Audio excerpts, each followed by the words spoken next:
I never let you down, I'ma shine on sight. Keep your mind on your grind and off of mine's alright. Hard, I'ma ball on those squares. I float in $250,000 cars everywhere I go. I know in the lead it may seem me might be, but no matter what they doing, they don't do it like me. You're listening to the Urban Sports Scene. Welcome to the Urban Sports Scene. It's your host, Big Fish. I'm here with my colleagues, William T., Wale, and my man Ray.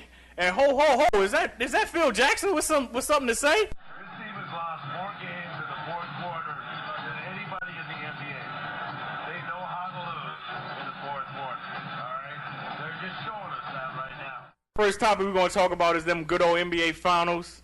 Game 6 is tonight in LA, but Game 5 was very intriguing with Boston pulling it out. So what's up, fellas? You Boston people? Wally, you was pretty much on hand when picking Boston. So, I mean, what's been going on? Actually, I was a little wrong. I'm not going to lie. I picked it in 5. Will T, I believe you had it in 6. I have it in 6. It's going back to 08. You got Paul Gasol, who's playing soft again. He's nowhere to be found. So I think I have a good feeling like tonight will be the day that LA is out. I got to differ with you, Wally. I do think Boston is going to win the series. They're probably going to win it in 7, but I just think LA going back home, that energy, the fans rooting in LA's favor. I think LA pulls it out tonight. And in Game 7, mark my words, Boston pulls it out in 7. Well, what I think is, as Phil Jackson just said, the Celtics, they're bad in the fourth quarter. I think it's just something like what Paul Pierce did when he said we ain't coming back to L.A. I think that fueled the fire for the Lakers in Game 3, and you see the Lakers pull that out. I'm really not picking the Celtics, though. I think, like Will was saying, that the Celtics will go to L.A. and probably lose tonight because of the home crowd. And Game 7, that's a toss-up. I think the NBA lets them play all these tight whistles.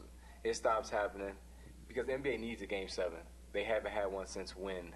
The Nets and Spurs, and that series was born. But you don't think like Ray Allen won't get off this game? I have a strange feeling Ray Allen's gonna get off. Why?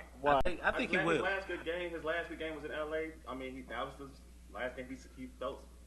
I think it would be beneficial for Boston to have Ray Allen do a little bit better. I mean, because if you really think about it in the series, no one's really had that real big game. I mean, Ray Allen had that one big game, but everyone's pretty much been a team, contribution. I mean, everyone's putting up their points. Well, the Celtics are mentally tougher than the Lakers. That's the main thing. The Lakers, I mean, they crumble within a matter of minutes. We saw that in the third quarter. And then Paul Pierce, I mean, he had the team in disarray. Kobe was saying, let me check him. Artest looked like he was insulted. And Artest, to me, is the biggest factor. Odom has been who he is. But Artest, he replaced Ariza, who they won a championship with. But, let me, we came into the show with the Phil Jackson comments. How do you think that's going to motivate or even inspire? Will it inspire Boston? Will it inspire his own team? Hey, that's what I said. Yeah, like Ray said, it's bulletin board material. They're going to be inspired. Boston, I mean, Phil Jackson said we had to say just to rile his team up, so it could be taken any which way. But Boston's going to probably needed something to get momentum out of the situation. I just think that the Lakers role players, their bench, I think they're going to play a little tight. I think Boston. This team has that championship pedigree, and they've been tested playing the Cleveland Cavaliers, the Orlando Magic, and against both squads, they took 2 on the road. So their average is due to take another one on the road. All right, preview for tonight. Who you guys got, fellas? I got the Lakers tonight. I'm going to take the Lakers, too. My bad. I got Boston closing out tonight. I got the Lakers and somebody who I think might step up big tonight. I heard he was sick, even though I think it's kind of fake, is Lamar Odom. I think he might give him 15 tonight. But let's talk about those NBA moves that's going on. Izzo, Avery Johnson.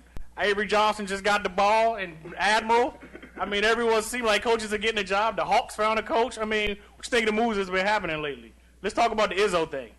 Well, I just heard that Izzo probably won't accept the job. That's the reports that's coming out. It's never confirmed. But as we speak, he's meeting with his players. And as I said on my blog, check it out on Blogspot, I don't think Izzo should leave. I mean, he had players crying about him leaving, man. He had a lot to leave behind.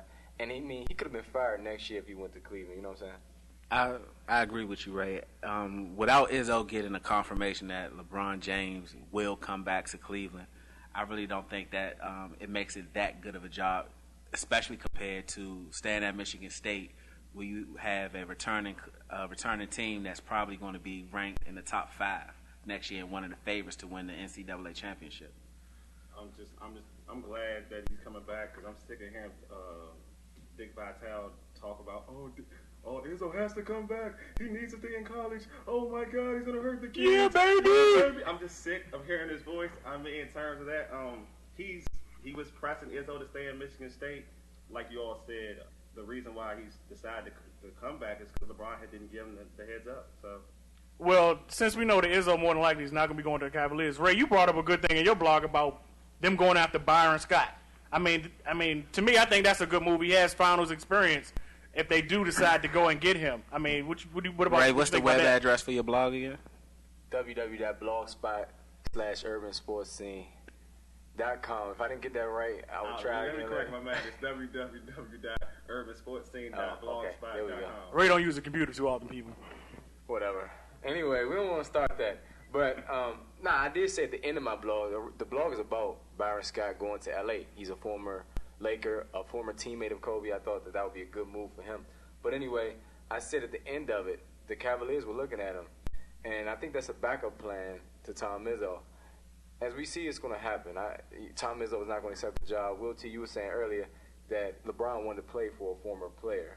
Well, I read somewhere on the internet that LeBron said he wants to play for a coach who had experience playing in the NBA. But to me, if you bring in Byron Scott, you kind of have the same problem that you had with Mike Brown. Mike Brown was basically a defensive coach. Byron Scott has made his name in the NBA as being an offensive coach. So you might run into the problem with the end-game adjustments that Mike Brown ran into. Even though Mike Brown had the best winning percentage in Cleveland Cavaliers history as a coach. But we know at this point in time, if LeBron James re-ups with the Cavaliers, it's for one reason, and that's to win a championship. Do you guys think that Byron Scott can bring a championship along with LeBron to the Cleveland Cavaliers? Go ahead and take that, Walt. I'm going to talk about it after you. That's an interesting question. Byron Scott, as we know, is a championship player, but as a coach, he's more of just a playoff coach, honestly. Jason Kidd pretty much ran that team. If you ask Jason Kidd for the Nets, when Byron Scott was coaching the Nets, he gave more credit to Eddie Jordan than Byron Scott. So I don't think he's the answer. I think LeBron wants a coach who's going to run up and down the court a little bit more anyway. Byron Scott, in terms of his system, it's the Princeton system. I don't see it a big fit for LeBron James.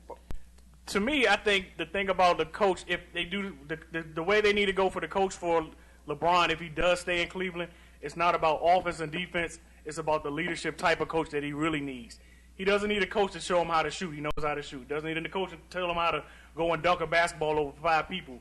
One thing he needs is a leader. He needs pretty much that general. Everyone knows LeBron's is the warrior for the Cavaliers. He needs that general to point him into the right direction. Well, who's going to be the point guard? I was asking Will this before the show because I think he did a great job with Jason Kidd, and in spite of what Wally just said, and Chris Paul raised about Byron Scott.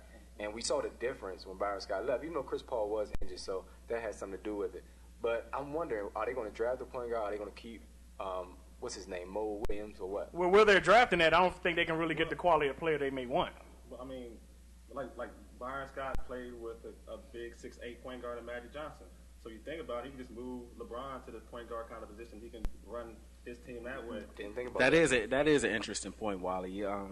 If you think about it, ever since the Bulls with their dynasty, it's kind of there's been a less of an emphasis necessarily on the point guard. You see with the Bulls, they had Mike bring the ball up. You look back to even in the triangle with the Lakers now, they have Kobe bring the ball up a majority of the time, or Lamar Odom. So maybe that might be the way to go if Byron Scott is hired as the Cleveland Cavaliers coach. Well, since all the moves, we had Avery Johnson, Larry Drew. But we're going to go right to a commercial break. We're going to make a move to the Wizards and Ted Leonis talking about the change over to the Wizards in the right direction. So let's get to that commercial break. This is NIH Health Matters. I'm Joe Belinfy. A study of more than 15,000 adults has found that increased alcoholic beverage consumption is associated with decreased diet quality. Dr.